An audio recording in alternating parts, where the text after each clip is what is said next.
Merci d'être avec nous, c'est un jour exceptionnel puisque sur M6 ce soir, la France entre en piste contre l'Allemagne. Allez les Bleus. Vous êtes en direct du bus qui se dirige vers Munich. Vous en êtes où là? Vous êtes parti vers 6h30 hein? Ouais, on est parti vers 6h30, donc là ça fait 2 petites heures qu'on roule, on vient tranquillement de finir le petit déjeuner. Maintenant c'est place au pronostic et puis à l'apéro qui va commencer plus tôt que prévu je pense. Attendez, il est 8h05, il est un petit peu tôt pour l'apéro là. Bon, il est un petit peu tôt pour l'apéro.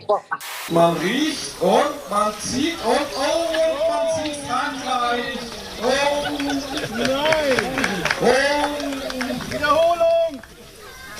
Un petit message pour les Bleus ce matin? Bah les gars, nous on a fait 12 heures de bus, vous avez fait 1h10 d'avion, alors défoncez-vous quoi, parce que nous on va le faire dans les tribunes. Image de joie en direct sur BFM TV, puisque ça y est, les Bleus, l'équipe de France a remporté son premier match dans cette Euro face à l'Allemagne, 1-0. But de Hummels à la 20e minute contre son camp. Les 7 dernières minutes de l'arrêt de jeu, on n'en pouvait plus et on a pu en plus les... Le plus important, c'est qu'on ait gagné. Et on a gagné. Julien, comme d'habitude, les bonnes habitudes ne se perdent pas. J'arriverai pas à en placer une, ça finit souvent comme ça. Un match de foot, c'est pas compatible avec un couvre-feu à 23h. Il n'y a pas de dérogation, a dit le ministre de l'Intérieur, mais de la mansuétude pour France-Allemagne. Oui, le prince est trop bon. Ça veut dire quoi la mansuétude? C'est qu'on ne repousse pas le couvre-feu, il reste fixé à 23h ce soir, mais les personnes qui ont regardé le match à l'extérieur de leur domicile peuvent rentrer chez elles à l'issue de celui-ci. Donc vous pouvez rester jusqu'à 22h45-50 et ensuite vous avez le droit de rentrer chez vous. Les forces de l'ordre qui commencent à intervenir ce soir. On est encore une fois dans le centre de Paris, premier arrondissement de Paris pour être précis, et on voit donc les forces de l'ordre qui entrent en action pour disperser gentiment, visiblement et calmement la grappe de supporters français qui s'étaient réunis.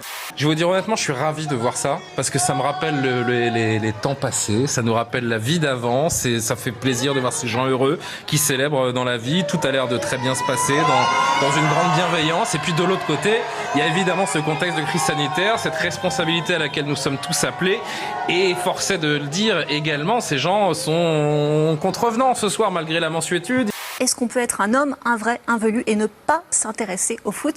Eh bien, selon les enquêtes statistiques de l'IFOP, non seulement la réponse est oui, mais les hommes qui ne s'intéressent pas au foot sont majoritaires en France, puisque 3 sur 5 n'en ont strictement rien à cogner du ballon rond et 4 femmes sur 5. Il y a un ressort qui envoie par pression la dose. Du coup, ça se diffuse. Splash. Voilà, du coup, ça fait un effet plus naturel. D'accord. Je ne veux absolument pas rentrer dans ce cliché de femme de footballeur qui veut se faire refaire, tout ça. Non, pas du tout. Ça reste de l'acide, c'est pas du botox, ça reste assez naturel. Enfin, là, c'est vraiment ma limite.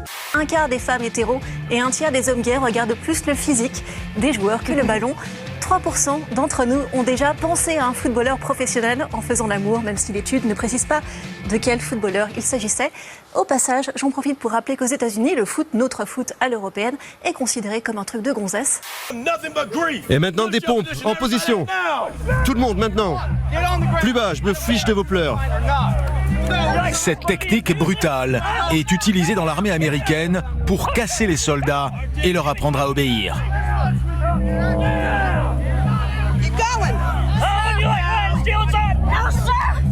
Terrorisés, les enfants se plient aux règles.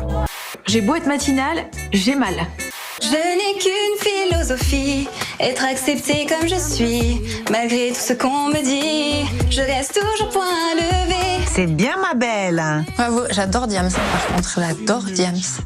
Charline, il n'y a pas que la France qui vous a manqué durant cette période. La scène, évidemment, comme pour de nombreux artistes, avec le contact avec le public, ça va aller. Ça va, Patrick? Et le contact avec le public, mais aussi le soutien des pouvoirs publics aux artistes. Moi, je suis intermittent de spectacle, je suis un milieu artistique. Moi aussi.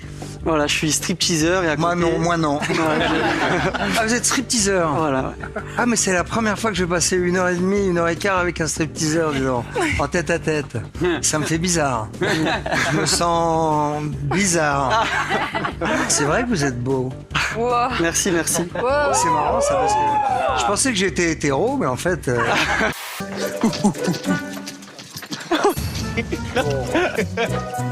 A dit que ça allait gêner. Il est gênant, hein, mais moi je sais pas comment tu fais, moi. Limite, je suis gêné d'être son ami.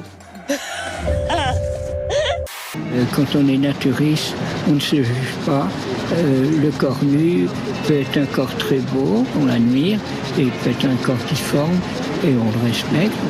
Mais qu'est-ce que c'est que ce truc en bas, les muscles là, sur les côtés? Qu'est-ce que c'est que ces deux trucs en triangle là? C'est pour plaire aux filles, c'est pour que les choses soient réussies. Il s'appelle comment cela? Ça, c'est les obliques, ça. C'est levé, ça monte à la direction du Graal. Du Graal. Tu m'as fait peur. J'ai entendu du gland. Non, oh, quand même. C'est via les réseaux sociaux que Zachary, un jeune cuisinier vierge de toute expérience naturiste, a été convié à cette journée d'initiation. C'est un ami à moi, il m'a dit je voudrais venir essayer la piscine. J'ai dit bah why not, et par la curiosité quoi, voilà.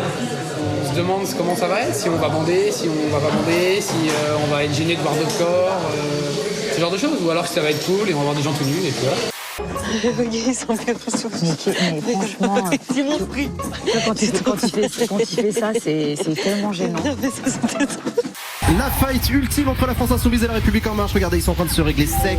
La République En Marche contre la France Insoumise à League of Legends. C'est un deuxième marcheur qui se fait rouler dessus par les Insoumis. Les députés Denis Masseglia et Hugo Bernalicis se sont affrontés hier soir lors d'une partie de jeux vidéo diffusée et commentée en direct sur Twitch. 14 kills du côté des Insoumis, 9 kills du côté des marcheurs. Oh, ça flashe. Oui, ça passe. Le kill qui est récupéré par la République En Marche. Clairement, on est encore à l'avantage des Insoumis, même si les marcheurs se défendent assez bien.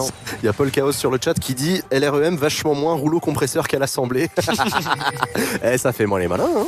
Une opération de communication bon enfant pour ces élus gamers. La République En Marche qui est en train de dérouler et qui fait la teuf près du Nexus des Insoumis. Et à la fin, c'est la majorité qui l'a emporté. Les députés sont des personnes comme les autres. Je faisais du jeu vidéo avant d'être député. J'en ferai après d'être député. Voilà, c'est des passions. Et lorsqu'on tweet sur les jeux vidéo, et c'est pas pour gratter une ou deux voix. Enfin, Hugo a dit tout à l'heure qu'il le faisait. Moi... Ouais, moi, je gratte toujours. Mais oui, parce que je fais de la politique. C'est aussi ça la noblesse de faire vivre nos idées.